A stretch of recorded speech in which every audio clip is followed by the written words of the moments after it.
These three gentlemen take mental well-being seriously, but are not serious. They'd rather swear and make irreverent jokes. Now that you know, the healing may commence.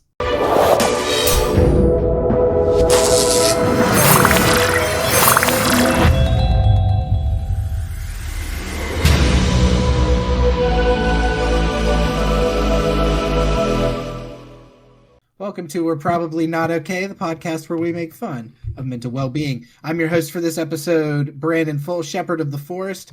No staff today, at least up top. But who else is with me here? I don't know, point at someone. Yeah, point at someone. Bam! Who's this guy? I don't know. Am I pointing? I'm pointing. You're pointing at literally where no one is on my screen. The only place where no one is, actually. I'm pointing at you, David. Oh, okay. Train it again with the hand gestures. Well, tis I, David Musgrave, the man kissed by all angels. And also with me, as always, is... That's Brandon. He already did it. But I'm also here. There you go. Your very best friend, Ryan Brown. I love the fact that we're now doing a visual podcast. Mm-hmm. Mm-hmm. Yeah, we're all hands now.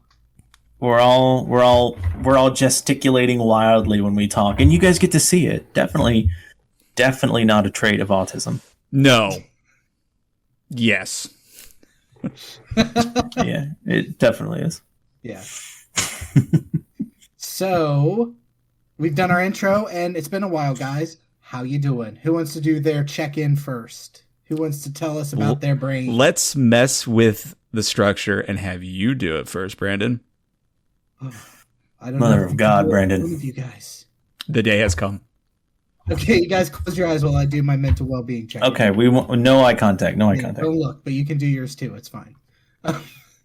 So, I opened my eyes to see if Ryan had his eyes open, just so you know.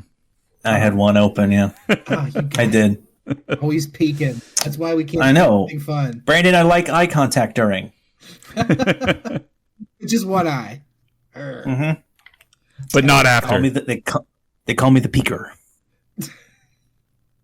They call me Captain Longnuts. So, mental well-being, mental check-in. I have been okay. I know that I've mentioned before that I lost hours at work and I've been looking for a job. Well, I found a job, which is cool. So I put in my 2 weeks. Yay! Wait, you put in your 2 weeks already. Did you tell your boss where exactly he could stick it? No, for the most part, like, besides the hours being cut at the end, this place has been pretty good to me. So I don't want to burn any bridges more than I already have with being kind of a shitty employee towards the end. But, you know, what are you going to do? You're a better person than I am, because when I put my 2 weeks notice in at my last job, I worked a week and a fifth. Oh, I think I'm done. I have a thing in Williamstown tomorrow. I think I'm going to do that and then just leave my keys and be done. I don't blame you. My boss wants to, like, I ran into him in the parking lot this morning and he was like, I'm going to call you later. And he was like real shitty about it too, as I was walking into work. Oh, so at that point, I'm like, yeah, I'm not dealing with that anymore. Yeah. Good job. Good for you. It's good feeling though, right? It is, yeah. Especially knowing that I have another job lined up. Yeah. But I did have a little bit of a funny story I wanted to share with you guys. As I went into the interview, I was there like 45 minutes early. So there's a little gas station beside where the interview place was. So I go into the gas station and there's this beautiful girl working behind the counter, right? Like long hair, nose piercings. We lock eyes. It's love at first sight. She's beautiful. So I go and get my drink. I get a Diet Pepsi. Well, first I get a Mountain Dew, and then I'm like, you know what? Health. I'm going to get a Diet Pepsi. So I got a Diet Pepsi, and then I walk up to the counter, and we're looking, and she does like one of these like hair out of the eyes, smile at me. Oh, right? Okay. Pretty good. And then I get up there, and she's like, how are you doing today? And I'm like, oh, I'm pretty good.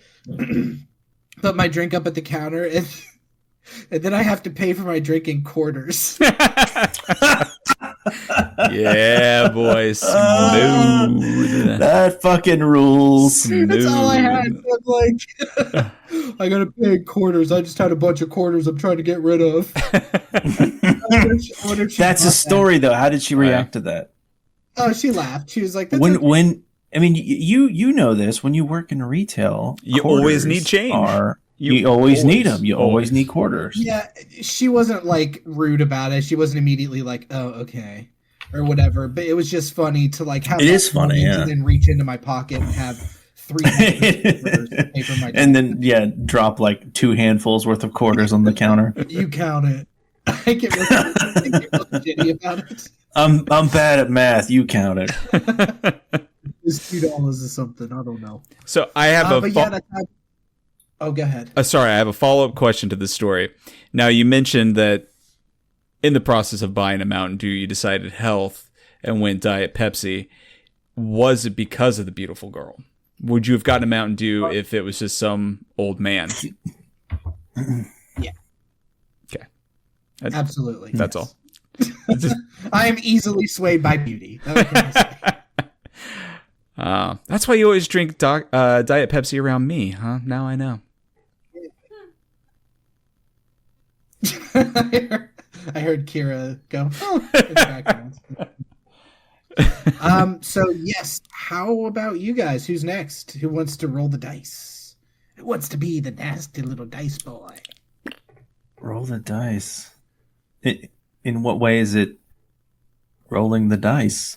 I don't know, for whoever chooses to go next. I shall go. Okay, so like determining, okay. I shall go next.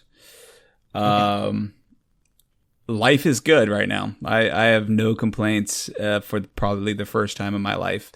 Like obviously there are things to complain about, but I am more relaxed and more at ease and more in a good place than I've maybe ever been in my adult life. The new job is awesome. I love the people I work for and with, and I work full time from home. And I was telling Brandon before we started recording, today was particularly like one of these moments where I was able to kind of like take a step back and really realize I'm in a good spot. I was doing work, which was busy, but it was like good work. And like I had clear understanding of what I needed to get done. And it was just running smooth. And I turned on my TV. Like I've got the TV is like right here from where my desk is, like up here. And like I can turn it towards my desk. And I turned on like a 16-bit video game background that just kind of moves in like a little loop, but it has really calm video game music playing along with it. Yeah. And so I'm just like chilling, working, and just that, that type of music is just what will always put me in a good place too. So I kind of had this beautiful 16-bit art like going with that music. And I could hear Charlotte was in a really good mood today, and I could hear her playing in the other room, and her and Kira laughing and playing and stuff. And I would take breaks every once in a while to play Baldur's Gate 3 and then go and see them. And I went and made lunch for them, and like it was just a nice, relaxing day. And the job thing in particular, I've talked about on this podcast a lot.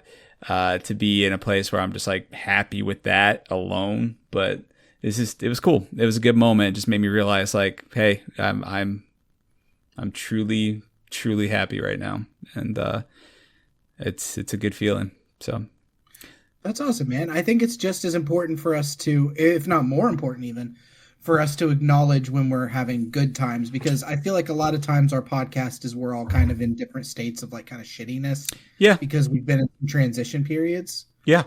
Yeah. And, amongst other issues that we have. And I think that it's good to hear that you're doing well and you found a place for yourself with your job and stuff. That's really good to hear. I appreciate that. And, I do know enough about life to enjoy this while I can, because something bad's going to happen one way or the other, whether it's a death in the family or car breaks down, or there's something around the corner, of course. But overall, like, just really, really happy and in a good place. And I've also talked about my goals in life. I still have a lot of things I want to do before I really feel like I can kind of just ease into my situation. But again, being able today to be able to be like, right now is good, no matter what happens tomorrow.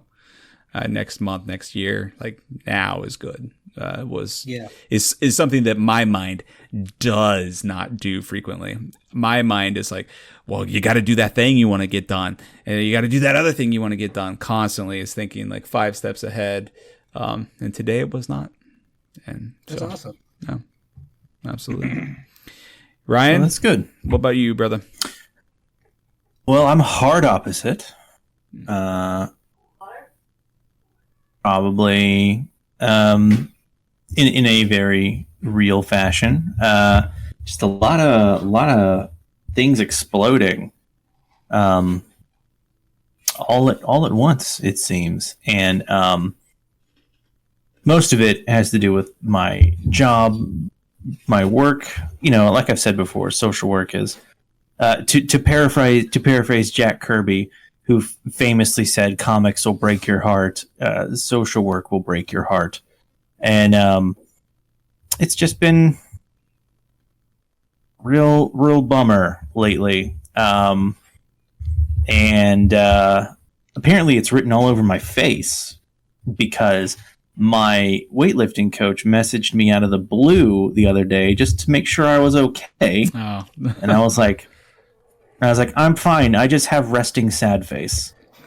Like that's just how I look. And that was enough to diffuse the situation.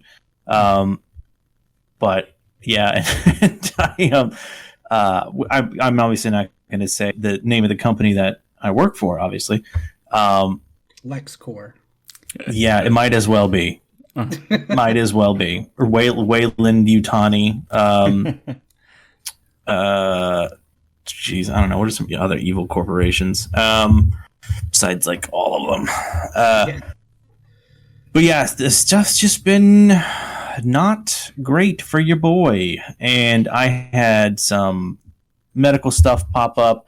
And to the point, this is another great experience I had recently. I was recounting all this to my therapist. I was just sort of like talking very openly, very bluntly, with my therapist. Because I mean, that's something you do with your therapist. You're a little more open with them, because they're legally not allowed to tell anybody anything. Mm-hmm. And so after we got done talking, she was like, "Okay, I want to fill out a safety plan for you." And I was like, "Oh, geez. Oh, God." Because, like, as a social worker, I've been on the other side of that, like, probably 12.5 times, where it's like, "Yeah, okay, I get it. Yeah. I do. You got to do what you got to do, man. I understand." But it was utterly humiliating to be on the receiving end of that rather than the giving end of that. But that's just how it is sometimes. So, could you, if you don't care to, or if you don't mind to, can you elaborate a little bit on what a safety plan is? Because I don't think I'm 100% sure on what that is. It's basically a thing that you go over, and you go over it with your therapist about, like, what are some safety factors? Like, what are some things that would keep you here, okay, so to speak? What are some things that would prevent you from doing that? What are some things like that? You just okay. I'm not gonna do that. But I guess she was concerned enough to where she felt the need to cover her bases, which I understand as someone who works in a not the same field but a similar field. Yeah. I'm sorry, I just saw your messages. It's okay. But yeah. So is social work something that you're married to as far as your job goes? Like, I know that's what you went to school for, right? Was social work? I went to school for counseling. Okay. So and a few other things. Oh shit! Hold on, guys. Sorry, I got a pop up here.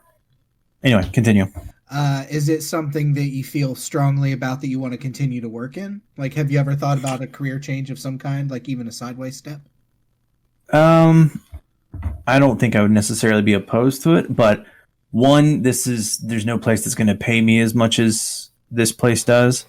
And then also two, like the benefit of having a job where I get to help people is pretty good.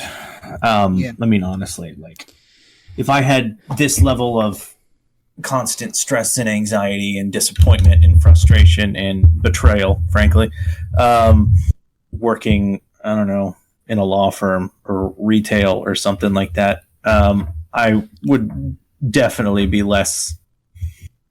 I feel like, you know, there is a certain degree to which the fact that I care about people is taken advantage of. Like there is a metric against which they measure, like, well, he cares about those people, so like he'll still do stuff even if we treat him like shit. Yeah. And to a degree, they're right, of course, but I would prefer they didn't. You know, right? But it was funny because my weightlifting coach messaged me at like, it was like 8:30 at night or something, and she was just like, "Hey Ryan, how you doing?" And I'm like, "Hey, what's up?" She was like, "I just want to tell you how great it is to have you in class with us, and that you are appreciated, and you do you bring a lot of happiness to people." And I was like, "Thanks, that's cool." But why did you say that to me just now? Yeah. That's exactly where my mind would go. Like, yeah, exactly. No, I mean, it's not like it's not a bad thing to hear by any means. Right. But why did you just now say that to me out of the blue? Yeah. It's an easy way to catch you off guard. I feel like the same way. Like if I were in a sword fight with someone and we were evenly matched, if they stopped and were like, "You look really good in that shirt," they could stab me because I'd be like, "Oh no, come on." Like it would it would stun me. You know what I mean? No, yeah, it is an easy way to like stun a millennials to say something nice about them to them. Yeah. We're instantly like, "Oh," like we've been struck or something. Yeah. What are you trying to say? Yeah, like, what does that mean? Yeah. Do you mean the opposite of that? Did you say it meanly? Yeah, clearly you mean the opposite of that. Yeah, but that is nice though. That you know. Yeah, it was very nice, and it wasn't like a suspicious thing. It was like why did you say that? Yeah. You know? Man. Yeah. It sucks that you've been in such a rough place for a while, Ryan. Like, I don't want to I don't know how comfortable you feel talking about specific things. I'm not asking for specifics really. It's just like, it sucks that you've been bummed for so long. That's why I mentioned like a career sidestep. But I think helping people is good for you. I think whatever job you have should be helping people in some way. I just don't know if like social work, I don't know how much it drains you because you can't really talk about it with us, you know? So I'm sure there's a lot of it you carry with you that you can't share. Right. Yeah. And that would be difficult. And I feel like that probably isn't helping anything. No, I mean, I do talk about, I can't talk about specifics. I have some great stories that I would absolutely love to tell you guys. That would be hilarious and then also unfucking believable. But yeah, of course I can't. Right. Fucking HIPAA bullshit. Well, I agree with Brandon though. I do feel like especially like, I know you're not this type of person, but I feel guilty being like, "Hey, I'm in the best place I've ever been in my life," because I do know you're not and haven't been for some time. But I mean, I'm also not a jealous person, you know. No, I know, and that's why I don't mind telling you, because I know you would rather celebrate with me than be like, "Fucking David, I don't give a shit if you're having a good day or not." Fucking, I know you're not that type of person, so I don't mind. But at the same time, it does suck because I do feel like I want you to have that too. Obviously, I want both of you to have that, and you really don't. And I was right there too. I mean, I had some of the most stressful years of my life, over the last 5 to 8 years. Going through a lot of change. I had to make a lot of changes that were really hard and put me in very, very bad situations and bad places, financially, mentally, emotionally. With my family, loss of friends, like, all that kind of stuff that comes with a lot of those changes. But on the other side of it, it didn't happen overnight, and I had to make changes and then make those changes again. to finally get to the point where I am. But I think I've said similar things to you in just our private conversations, but it's like easier said than done, but you do have to like realize, that this is my one life. What I want. Thank God.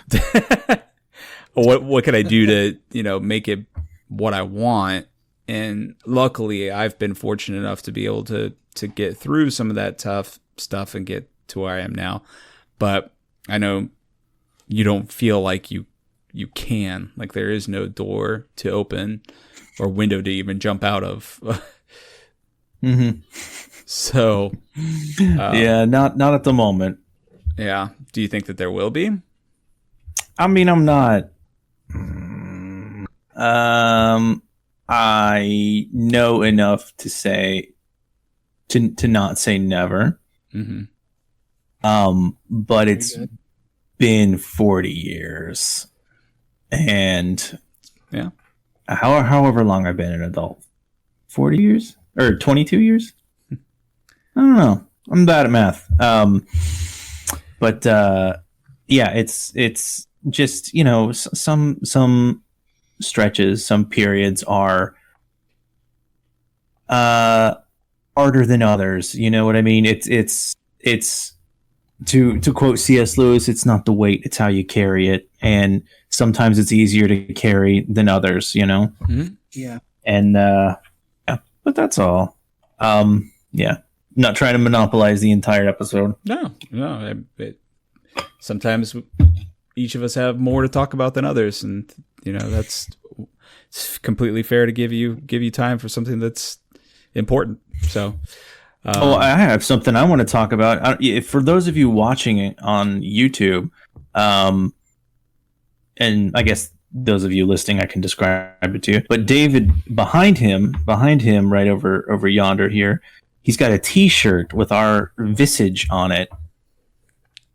Anybody want to be interested in buying some of those? Yeah.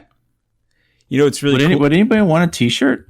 It's really cool. Hold on. It's even cooler than just the front. Hold on.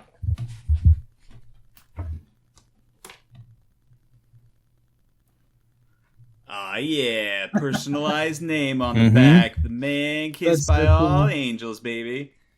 I have one. Mm-hmm. Ryan and I both have one. Yes, we do. It's true. Forest. My son stole mine. So really, it's still being put to good use. He just wears it around. That's flattering. Yeah, I'll have to make. He was like, "Ooh, I'll wear that," and I was because that's something that would frequently happen. Both of my kids would, when they'd be over, they would just get into my closet and like steal some of my shirts or something, and I'd be like looking around, and be like, "Hey, where's this Ghostbusters T-shirt that I have?" Like Connor would be like, "Oh, I think I took it. I think I left it at Mom's house." I'd be like, I'm never seeing that again. But in all sincerity, though, if you want a T-shirt, if you want a tumbler, this one's we're probably not okay tumbler. This is a David Bowie tumbler, but it's a David Bowie tumbler. It could be a we're probably not okay tumbler. We can make you coffee mugs, bumper stickers. Why did that sound weird? Bumper sticker. That's what it's called. No, that's what they're called. Yeah. Why did it sound weird to me? Should we make a web store or something? Hell yeah. Does anybody know how to do that? Yeah, we can I don't either. We got people for that. It's not super difficult. We don't have people for that. Oh, wait, we have Brandon. Brandon said it wasn't difficult. Brandon probably knows how to do that. He's Wix. Yeah. It seems like something he would know. Website program. I got a Cheeto thrown at me and I ate it. But good call. Mm-hmm. All right, so I wanted to, if we're good with that, I had a question because typically I try to do a funny intro, but things have been crazy, so I didn't get anything funny. But I did have a question for you guys, just to ease us into it, totally unrelated to our topic. Okay. All right, so our topic, just so listeners know, if you didn't see from the title of the episode, our topic is success. I want to discuss our viewpoints on success, our definitions of success, where we think we're at, etc., etc. But my random question is this. Who is your guys' it's a two-part question. First part, who is your favorite villain? As in super villain, film villain, or fictional villain? Wow. Yeah, see, there's a lot to unpack there. Someone else go before me, because I have a lot of thoughts on this. My mind goes to comic books, and I don't want to give a comic book answer. My favorite villain. Sure. I don't want to. Okay, fair. My favorite villain. David Bowie's looking at me right now. I'm going to say Jareth the Goblin King. Okay. It's probably not the real answer, but that's one you're getting right now. Not a good answer, but I'll take it. I'm kidding. Kefka from Final Fantasy VI. That's a good one. Uh-oh. It's a deep cut. Oh, David got kidnapped by the Goblin King, it seems. That was one of my biggest fears. Go back and listen to our episode about phobias. Getting kidnapped by the Goblin King? Remember I told the story where my sisters used to tease me and tell me that the goblins were going to come and take me away? Do you remember that? Anyway, go ahead. I do remember that, yeah. And they never did. The goblins never took you away. As far as I know. It's a bunch of bullshit. You could have been the Goblin King. Fuck, that would have been awesome. I assume that's how it works. Of course, he's the non-goblin. He would be the next goblin. Right? Yeah. Is that ever said in the movie? Not to dethrone or derail things here. No, but you know what is really weird? We're not going to derail this, but I always assumed that Toby, after he got kidnapped by the goblins, was going to slowly become a goblin because the Goblin King says that you'll be one of us forever. But he does not say that he'll actually turn into a goblin. So he might have just been a little human baby with all those goblins and stuff growing up into a regular like person. Pinocchio turning into a donkey sort of thing. A Pinocchio, yeah. Pinocchio. So, okay. As a long time... Okay. So as a long time comic book guy, when you say favorite villain, is it the villain whose stories I like the most? Is it the villain who I think represents the most evil thing? There's just a lot for me to decide. Coolest. The Shredder. Visually, Shredder. Yeah. Like Ninja Turtles. I like him. Yeah, I like him because he is an evil ninja. He's just an evil ninja leader of a militant underground crime organization, and I'm talking about the comic book version of Shredder, who is basically like a Yakuza warlord and less like someone who's out to try and steal the Turtles pizza or something. From 87 Turtles, These Turtles. Yeah. Versus the comic book Shredder, who is much more nuanced and interesting. And one of my favorite moments ever was in Batman Teenage Mutant Ninja Turtles. It was a crossover. And Batman fights the Shredder and gets his ass kicked. And I was like, fucking right. Shredder would absolutely stomp Batman. Anyway, that is my answer. So they make a new Ninja Turtles movie, or they make a new Goblin King movie. I'm blanking on the name. Labyrinth. They make a second Labyrinth. Labyrinth 2, even Labyrinth. The Labyrinther. More twists, more turns. That's the tagline, yeah. At the end of the movie, your favorite villain gets eaten by a giant monster. One gulp. Right? Can you picture that so far? Yes. Like that. Mm-hmm. Is it better if afterwards the monster burps or not? That's my question for you. Yeah. Guys. Hands down. Like munch. Compliments to the chef, baby. That finishes. I think so. Yeah. Well, because if you recall at the end of the Teenage Mutant Ninja Turtles live action movie from 1991, that basically happens to the Shredder. He gets knocked off the building, gets hit, falls into the garbage truck, and then Casey pulls the lever and crushes him, which is fucking brutal. And then the garbage truck burps. Yeah, if it had been, let's say, like a giant fucking Dimension X sandworm or something, and it had burped, I'd say that fits tonally. I would be fine with that for sure. Yeah. Okay.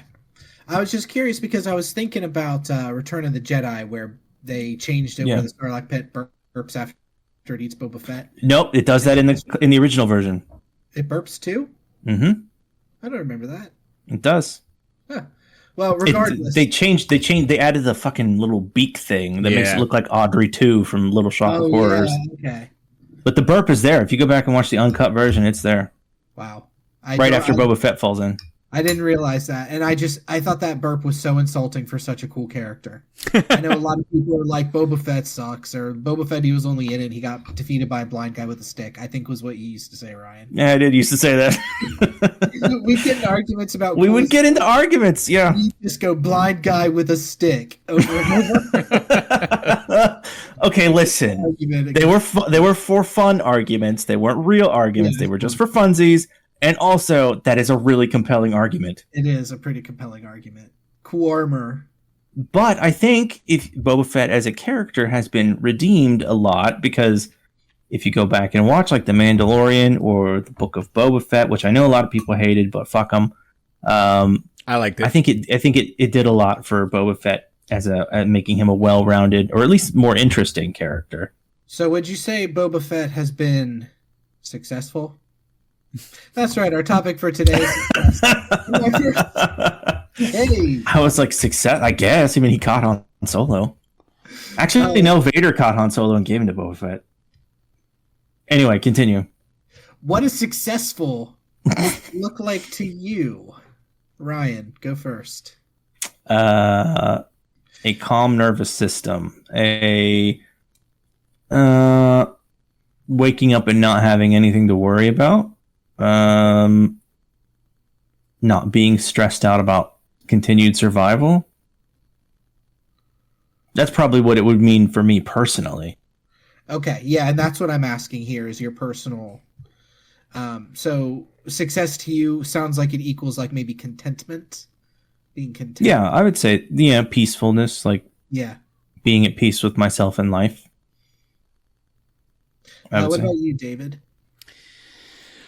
Similar. Obviously making sure that my daughter has nothing to worry about and that she grows up to be a well-adjusted human being. And, the usual has more than I had, type of a deal. That's the biggest thing. But, also, success in my marriage, making sure that my partner is also happy and wants for nothing, worries for nothing, and is happy with me. Bettering myself, getting to the point where I feel like a good man, I guess. Yeah, at the end of the day, like I'm a good person and I have done at least something good in the world a little bit. More tactile, I could say success for me right now is going to be being able to work remotely in Portugal and, get out of this country and start going on my world adventure and showing my daughter more to the world than cheeseburgers and hot dogs and apple pie. And that was me editing what I didn't want to say about the United States. Just show my daughter wank wank wank wank quack quack. Institutional racism. So I realized in doing this and thinking about this question myself that my view of success is materialistic as fuck. Like I think about I want to own I want a big TV and I want to be famous. Like fame, I crave it. Which I know is I don't know if that makes me, I don't consider myself a materialistic person though, which is ironic. It's not hard for me to throw stuff away. I do blow my money a lot faster than I should on stuff. So maybe I am, but I don't know. I don't feel like I worship things. I don't get really obsessed with things, but my view of fame definitely involves expensive things. My view of success involves expensive things. And I don't know why. I don't know if it's growing up not having stuff, growing up being poor, makes you view success as getting money. Yeah. I would say that probably has a lot to do with it, because the things that you lack or in your mind lack, you know what I mean? Whether or not that's accurate or not, but the things that you feel like you lack, you know, having them would be a goal. Yeah. You know, and meeting a goal or exceeding a goal that's one of the ways we measure success, you know. And if growing up you didn't have the means to buy anything you would particularly want on a whim, then yeah, that would be, and I think that's normal. I don't think that's something to beat yourself up over, you know what I mean? Because I think there's a difference between like appreciating material things versus like coveting material things, you know what I mean? Yeah, I would agree with that. And I would say I would not consider myself a covetous person. Right. I wouldn't either. No, I don't see you that way at all. Would you guys consider yourself covetous people in any way? Nah. I really don't. Like, I really do not at all give a shit about being better than anybody else. Likewise. Like, I can't remember who said it, but there was some leftist philosopher who said that I would be ashamed to rise from the masses. I would rather rise with the masses. I mean, that's kind of how I feel. Like, I hope we all make it. Yeah. Yeah. I don't think I've ever coveted another person's belongings or life or anything. I mean, now I look at people that are doing what I want to do, you know, which I've just described like 3 different times in this episode, and being like, oh man, I wish I was already there. That looks nice. But it's not like I'm like, fuck that person, why them and not me? Which is more I think that's the difference. Yeah, exactly. Yeah. So it's to Ryan's point. I've never once been like, I want to be better than that person. I've been competitive at times, especially in jobs and things, but never to the point where I'm like, I'm going to be better than that person. Yeah. And having any sort of benefit or privilege over any other individual is only a responsibility. You know what I mean? Like, if you're stronger or have more resources than somebody else, you're responsible for everybody who doesn't have that. If you're a good person, you know what I mean? Like some, shitheads out there, like your Elon Musks and your Lex Luthors who are like, I want to have all the things so nobody else can have them. Then I will be the most special boy. Yeah. Well, Elon Musk is making Iron Man armor, so. I almost said something that was going to get us taken off the air. It's going to get a triple quack. Just talk about cheeseburgers and hot dogs. It got me out real quick. I hope he cheeseburgers himself. I hope he cheeseburgers real hot dog. So, does your view of success differ from the view of the average American, would you say? In your estimation of how the average American views success? Because I feel like personally, I can answer first. I feel like I'm pretty close to what the average American wants, which is, I've got a thing up here. Respondents were shown to. That's boring. Let me find it. Sorry, I had it here. Top contributors to the overall composition of perceived societal success are education and finance. Those are the top. Education at 20% and finance at 8.8%. Education, personal determinants of success are far more varied, with education, relationships, and character similarly important. So the average American rates education, finance, and relationships as their highest perceived successes. Where would you put yourself on that? Well, I think that those things are actually like indicative of a larger desire. Like I don't necessarily think that they want money. I think they want the freedom to do whatever they want, and that comes with money. You know what I mean? Yeah, because education comes with more money. Right. Times.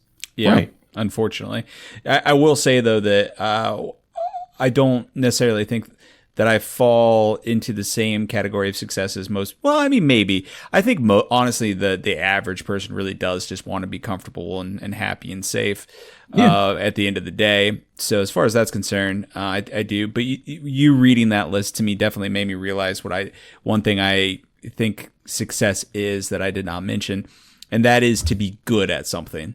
When it comes to my career, like I don't feel like I have like a specific set of skills, like, or qualification for something. I'm like kind of good at a bunch of different stuff, and I can bullshit my way through, life enough to have different types of jobs. I could do almost anything. I'm not talking about like specialty things like being a doctor and stuff, but like normal jobs, like I could pick it up and probably do okay at it.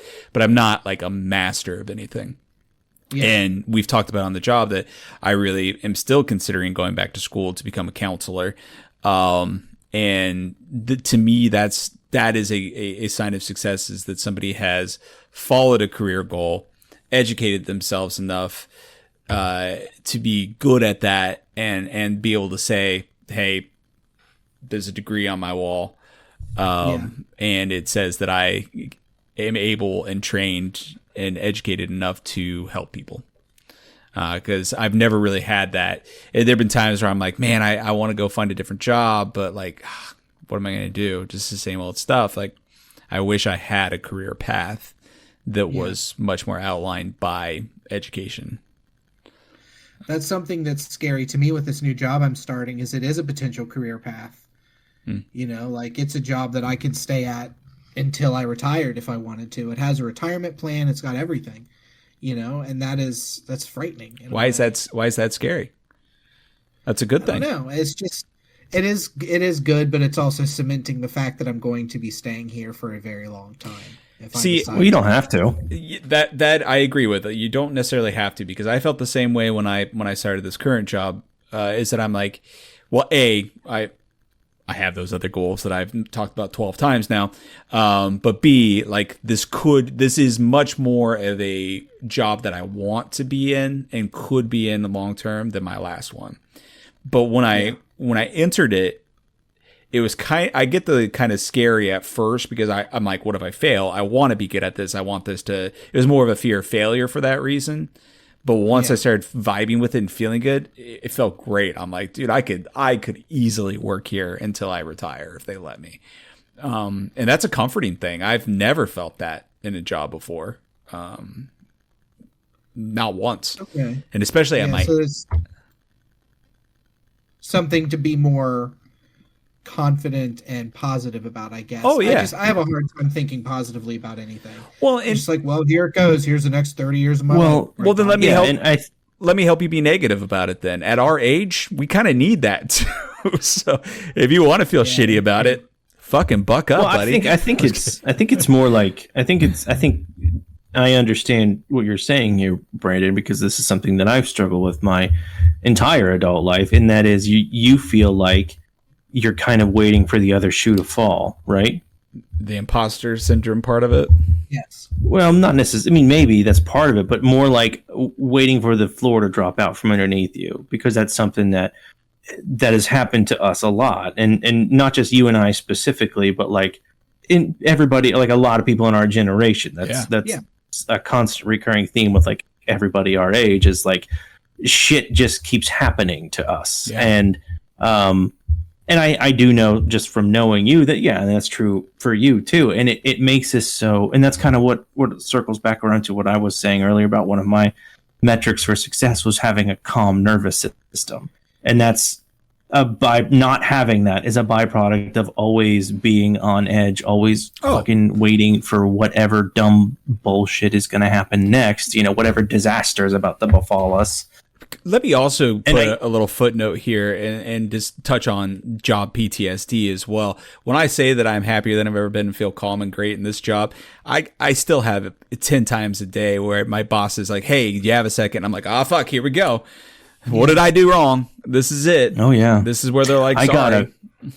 I got a call the other day from my boss's boss. I think I told you guys about this. I got a call the other day from my boss's boss after hours. It was like 5:30 in the evening on my personal phone, not my work cell phone. And I was instantly like, oh, fuck? What the fuck is this? Oh my God. And it was fine. She wanted to give me like a big old pat on the back or whatever, but it was still like instantly, I just felt like my stomach drop. I was like, oh God. Yeah. It didn't even enter into my mind that it could have been anything fine. I was like, oh fuck. Yeah. It's just like with my boss catching me in the parking lot and saying, I'm gonna call you later. Did he? Like, did he call you? Yeah, but I wasn't. I was off the clock, so.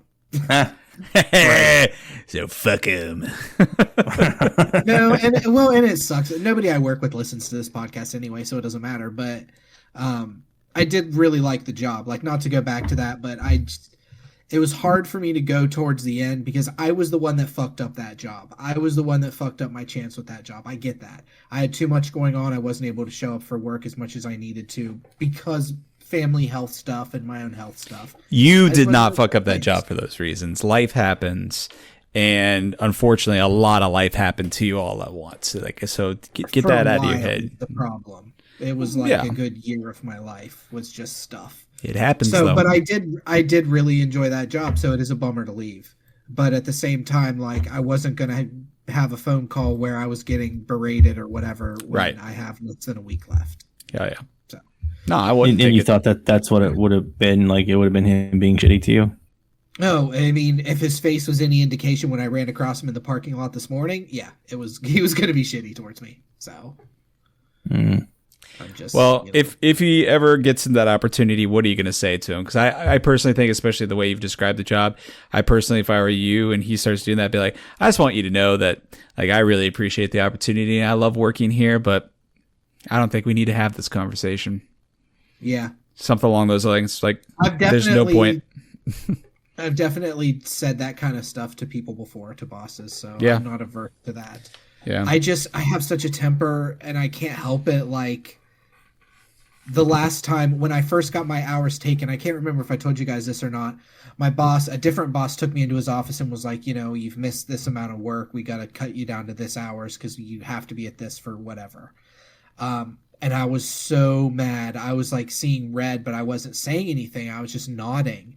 And then I started to go, are we done here?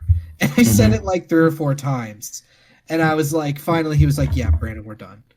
And I looked back now and I'm like, man, I really flubbed that one. I was just so pissed. So pissed. There was nothing I could do. He had the paperwork drawn up. There was no way I was going to talk myself out of that. Like, the decision had been made. The things had been signed.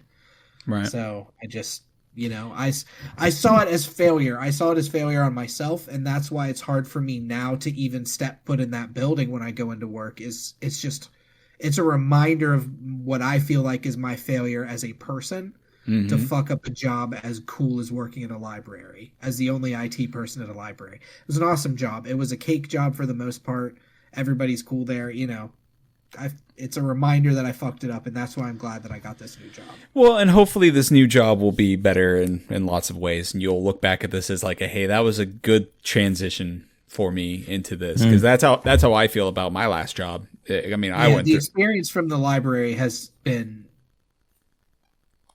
it's what got me this job now. So there you go. And that's a good way to look at it too. Like, that job might have been cool and good, but it was ultimately not one that you could have done long term. Just the nature of, the nature of your life and the nature of work and whatnot. Like, this job might be, I don't know, like that job set you up for this job, so this job is the goal, so to speak. This job might be success for you, because it's something you can do, right? Like, it's something you can do.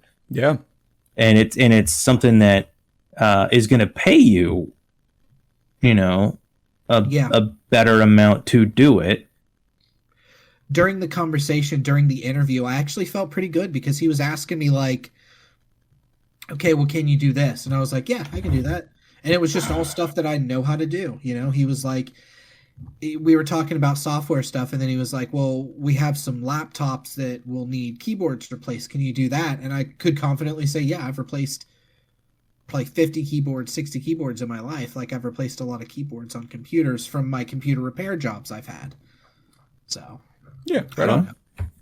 Anyway, and there you go. I've got 2 more questions for you guys because we've been going for a bit, I think. Has your view of success changed from when you were younger? Yeah. I think for a lot of people so. it has, so I know this is kind of a simple question, but how would you say specifically it's changed?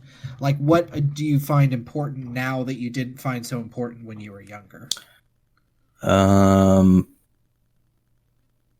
Well, I mean, money, I mean, I know that I need it to survive, obviously, but if I had to choose between having money or being calm and at peace, I would choose that second one.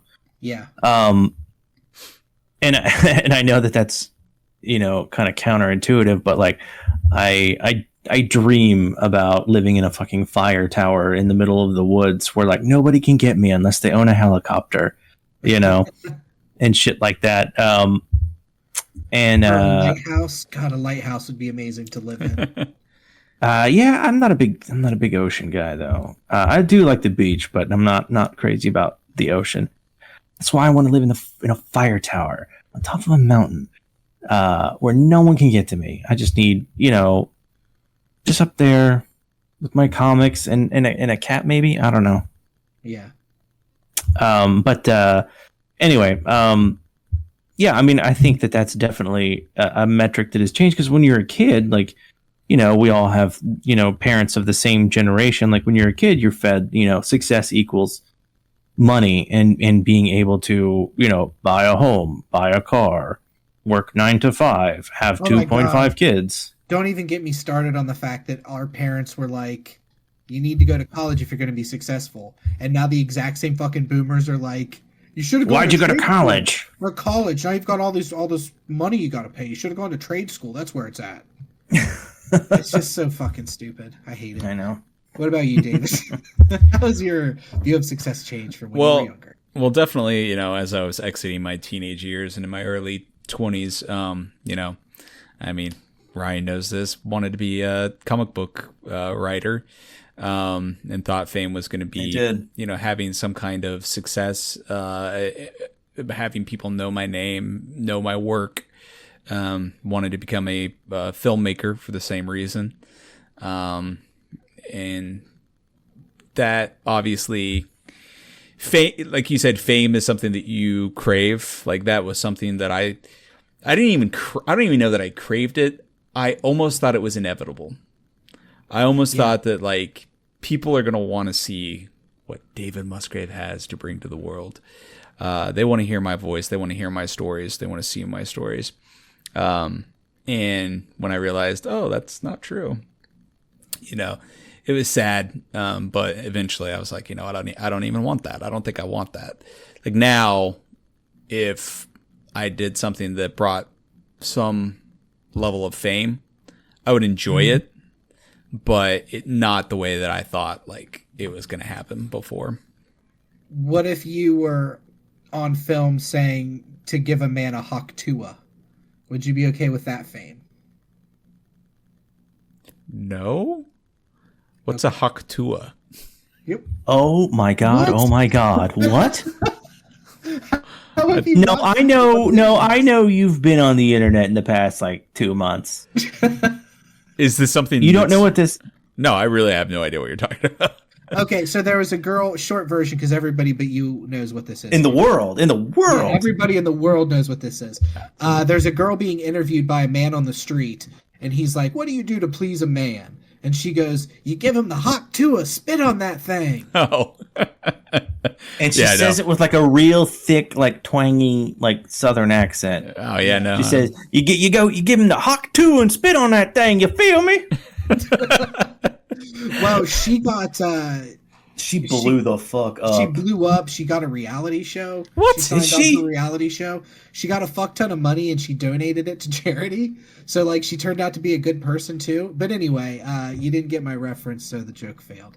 My final question, how has mental We're going to send it to you.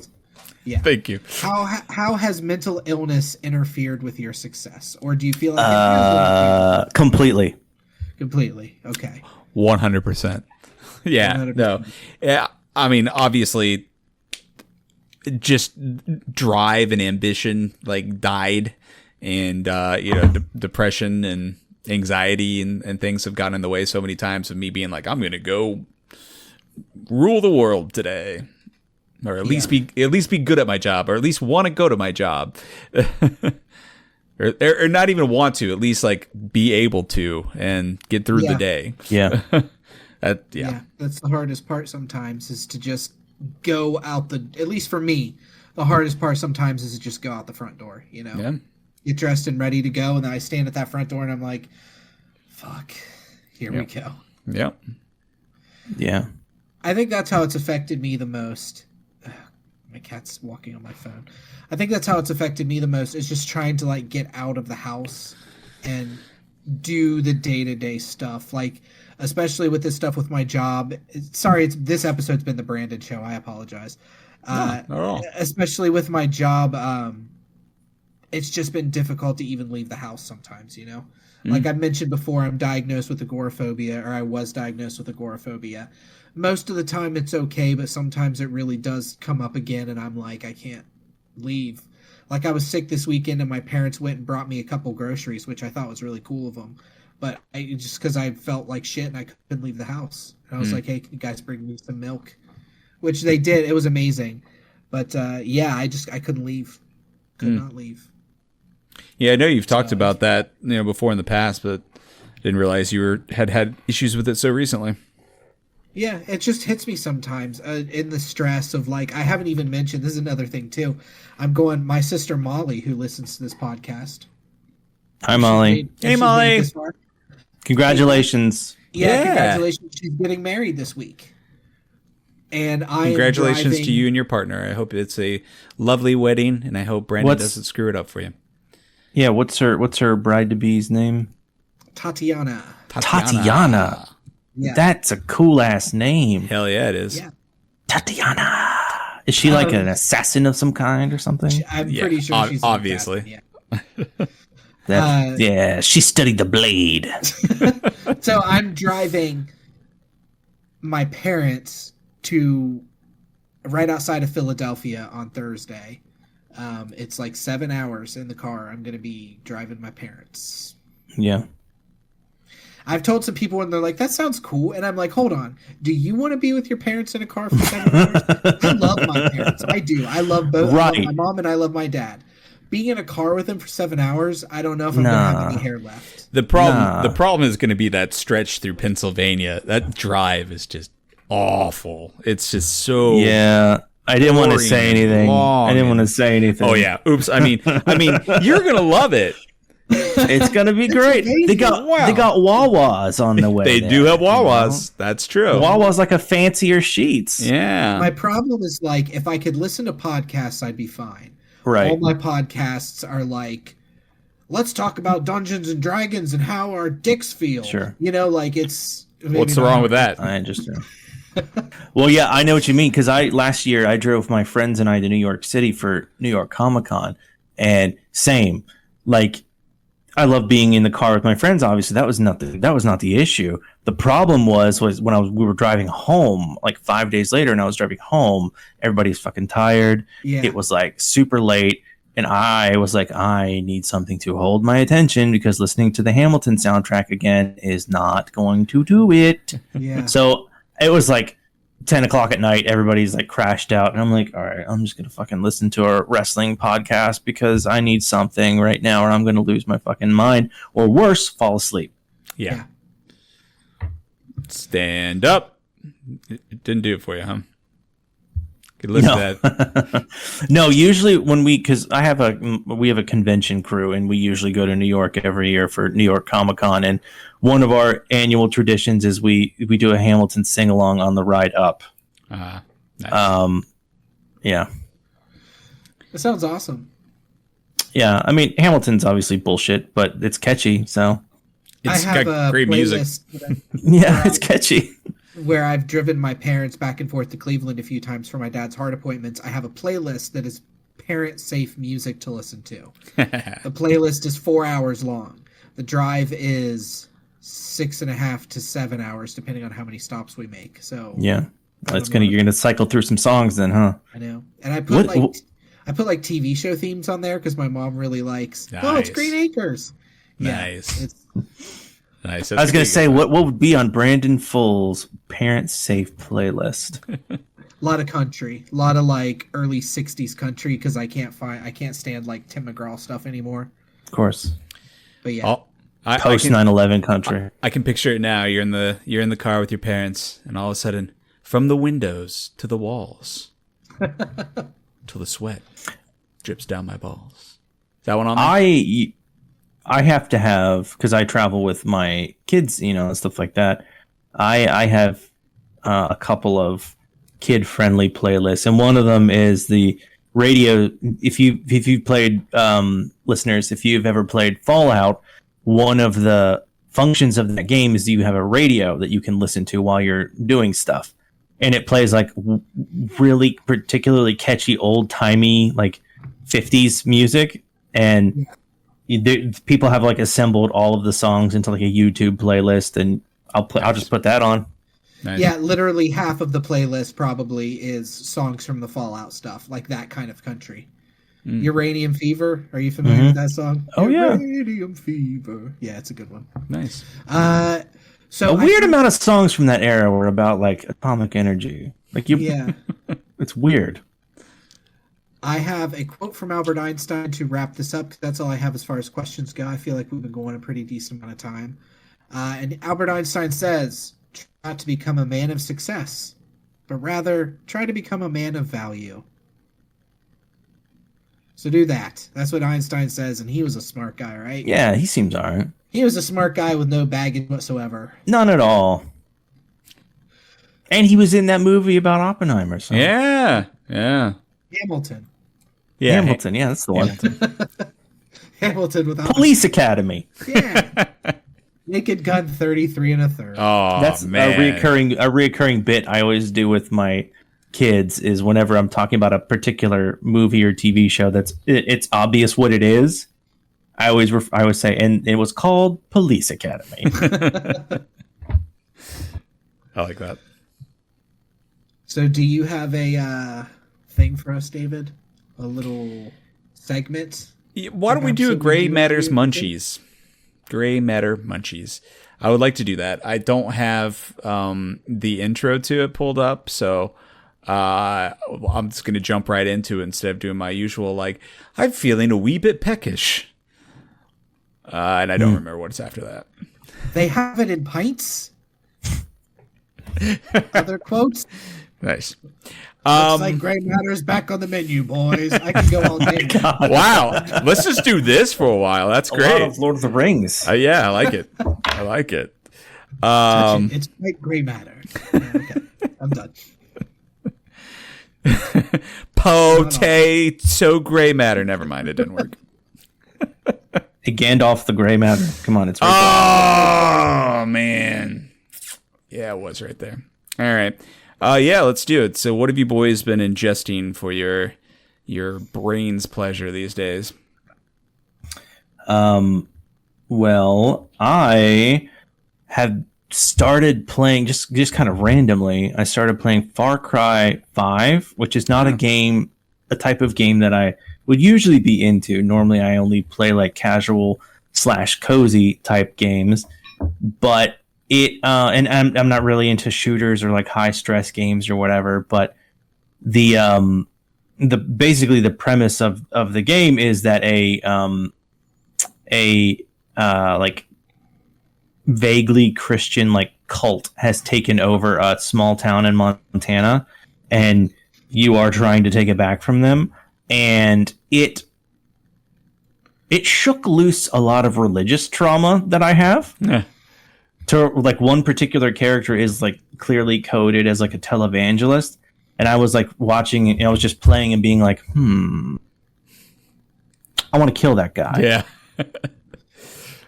Dude, Far Cry 5 is awesome. I love the Far Cry series, and Far Cry 5 was... I'd never played any of them before. Like, I was literally watching my stepson play it and like catching little just bits of story, and I was kind of like, I think I want to play this. Yeah. if I could recommend, there's Far Cry 4, which is like a Eastern, sort of Himalayan style land, and then Far Cry Primal, which has no English; it's all caveman language, and it takes place in caveman times. Really? It's like I don't think I knew about that one. yeah, Far Cry Primal. People don't like it because they used the map from Far Cry 3 and just redid it as caveman stuff. Oh, well, that's kind I of thought cool. it was awesome. Yeah, I thought it was awesome. Yeah, that's interesting. Gray Matter Munchies for me. I've been playing a lot of No Man's Sky still. Yeah, hell yeah. And actually, for people watching, here's a ship that my friend Ethan 3D printed for me from No Man's Sky. Cool. That's from No Man's Sky. That's cool. Yeah. It looks like the starfighters from Battlestar Galactica. I've heard multiple cool, people say that at this point, yeah. So I have to look that up. The Viper or something? Yeah, the Vipers. They're cool. They're badass looking ships, but that's cool. Yeah, so I beat the game. Are you gonna paint that? Yeah. Oh, shit. My daughter's gonna paint it. That's awesome, man. Yeah, so that's what I've been doing. No Man's Sky. I have a crossover with Brandon with what I've been doing, but I'll talk about TV that I've been watching because we haven't done this for a while. I watched Bear season 3. They tried to get too artsy. I liked it still, but they tried to get too artsy. I just finished the 4th season and therefore the entire series of Umbrella Academy. Oh, I need to watch that. I love Umbrella Academy. It's so fucking weird. Yeah, it is. I'm kind of glad it's over. I enjoyed it, but like it felt like a chore by the time it was done. It's like I want to see where they're going with it because I just need to. But I would like to hear your thoughts on it. I never read any of the comics, but I know there's a lot different from the comics. Oh, well, the comics are, they're very different. The comics are, and I mean this with absolutely no affection whatsoever, pretentious bullshit. But the show is fantastic. In the same way that The Boys TV show is fucking amazing, the comics are utter like garbage. Umbrella Academy is not garbage, but it is just it's what a 13-year-old thinks is cool. Well, it was written by Gerard, what's his face from My Chemical Romance, so I can only imagine. It was great, but Did you write it when you was a young boy? Yeah, young when boy. He was a young boy. Yeah, he was a young boy. There was. I remember watching the first season of that and just being like, "I'll give it a go." It's basically hipster X-Men. But then I watched the first season and I was like, "There's like one particular episode. I think it's like episode 1 or 2, where there is a wildly vicious fight scene set to the song Istanbul by They Might Be Giants." Really? And I was like, you know what? I'm here for this now. Yeah, there are a couple good moments like that in the show in general. Oh yeah, yeah. So yeah, I mean, if you watch the rest of it, I would be interested to hear what your opinion is. I will. Yeah. One thing that's cool that Kira and I have started doing is on Mondays, every other week, we take turns picking out a documentary to watch, and then on Thursdays we take turns picking out a throwback, like classic, like old movie to watch. And so we've been doing that for a couple of weeks, and we watched the FIFA Uncovered or I think it's FIFA Uncovered, which talks about like just the wild, like crazy, like just corruption in the FIFA I've heard about that. It's like I've heard about like how like the like football in other countries is basically just like the fucking mafia, more or less. Yeah. FIFA basically became the mafia, and but like politically connected mafia. Like what? I mean, that's the mafia, but you know what I mean. Like on a much wider scale than you would ever have thought. It's just buck wild. So that was eye opening and pretty interesting. And we watched a Hitchcock. We watched Vertigo. We watched Dinner at 8. And then the last one we just watched was, oh shoot, what was it called? It was really good.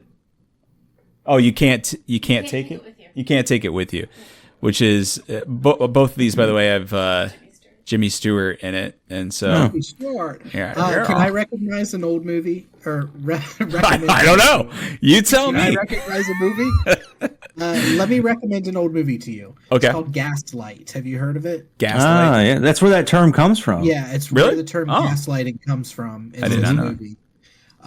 It's shit. I don't even know what era it is. It's a black and white movie. It stars a very young Jessica Walters. Oh, well, I'm in then. What is her name? Angela Lansbury. Yeah, Angela stars Lansbury. a very young Angela Lansbury, very cute Angela Lansbury for, she's probably in her like mid-20s, early 20s. She's very pretty. And she talks with a Cockney accent like this the whole time. So have you ever watched Citizen Kane? No, Yeah. I haven't. Citizen Kane is objectively a fucking amazing movie. Yeah, no, it is good. Like considering it's from like the 1930s or whatever, because I had to watch it for when I was in college. I had to watch it for like a film class, and I was like, whatever, old timey bullshit, whatever. And I watched it, and I was like, afterwards, I was like, that was a fucking awesome movie. It's something that, and that's one thing I'm really enjoying about going back and watching some of these movies is like. You think it's going to be boring or crappy, and certainly just like any era, there are plenty of those kind of movies. But like when things are really funny to me, that kind of amazes me. When you're watching a movie from like the 30s, and you're just like, that was really funny. Like you don't expect it, and it kind of And I've watched old movies with my mom and stuff for years and years and years. So it's nothing new. It's nothing new for Kira either. But that's kind of why we wanted to go back and start appreciating some of these movies again. So that's been a good time. And then I'll leave on this. I've been playing the hell out of Baldur's Gate 3. I was really worried about purchasing it because I knew it would start to consume my life. And it has in a lot of ways. I think I've been responsible with it for the most part. But I've been playing multiplayer with Brandon, and that has been a pleasure. And I wish that we could play with Ryan too, because I think we would have a really good time. I'm sure we would. I wanted to get it, but I wanted to buy it on disc, and apparently it doesn't exist. No, on disc. No, which I am. Color me a codger, but I hate buying games digitally because you basically only own it as long as they let you own it. Yeah.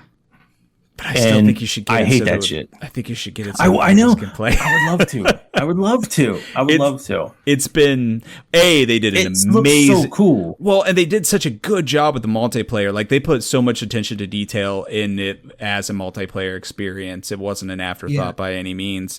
And it basically would be like, the problem, like how, like, I wish the three of us could also just play a D&D campaign right now. It solves the problem of none of us have to be the DM, and we don't have to get somebody DM for us. It's basically that. It's about as close to playing D&D in a video game as you can possibly get, I think. It really is. Plus, I'm a retired bard / barbarian named Jimmy Obsidian. Yeah, I'm hell a yeah. halfling with long flowing locks. And I'm naked most of the time. Yeah, we often get nude. Like, does it have like all the basic D&D classes in it?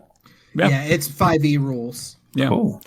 Yeah, I am a tiefling warlock with white hair, and it looks like I've been huffing spray paint because my lips are bright silver, and my name is Sebastian Urine, which is an obvious. Reference to the listeners of our show. Yeah, it's a good time. Yeah. We just all we need is Ryan. I would love to. And if I ever, is it cross-platform? Like I have PS5. That I'm not sure. No. I don't think so. But we should look into that, because if it is, I'll chip in on you buying it. Well, I would appreciate that for sure. But yeah, I mean, I only have a PS5 though, so. I will find this out tonight and I'll let you know. Okay. Perfect. All right, well, if that's it, is there anything else you guys wanted to throw in at the last minute? Yes. Go watch the new Teenage Mutant Ninja Turtles cartoon on Paramount Plus. I want to. That's all. It's good. I just want people to watch it so I can get more of it. There you go. David, what do you got? What's your recommendation? My recommendation to go and do or watch Baldur's Gate 3. Baldur's Gate 3. But my recommendation is very specifically for Ryan. For me, yeah. It's only for me. Yeah. I don't care what the rest of you do. This is exciting. Yeah. I forgot to mention this. I'm hanging out with one of our listeners tomorrow, Larry, who has commented. Oh, hell the yeah. Larry? Yeah, I know that. We know that guy. I think he follows me on stuff. he Yeah, comments on likewise. Instagram sometimes. I was going to say, I think he commented About on... wrestling. He's a big Yeah, he So commented you on one of my wrestling t-shirts, and I was like, oh, now we're going to talk about wrestling. Guess what you just did? Yeah, if Now you I get to like talk to you. wrestling, He's a big wrestling guy, so he enjoys Well, it. if he ever wants to talk to me about wrestling, he is more than welcome to. Unless he has an unfavorable opinion of the best in the world, CM Punk, then we will be at cross purposes from one another. Well, say hi to him for us. Yeah, I'll let him know. Hey, what's up, buddy? What up, boy? All right. What up, homeboy? So until next time we record, I've been your host for this episode, Brandon Full, Shepherd of the Forest, and with me is... Is that me? I'm pointing. Okay, you're pointing. You're pointing into nothing again. Your very best friend, Ryan Brown. And I've been David Musgrave, the man kissed by all angels. And we're probably not okay. Wink.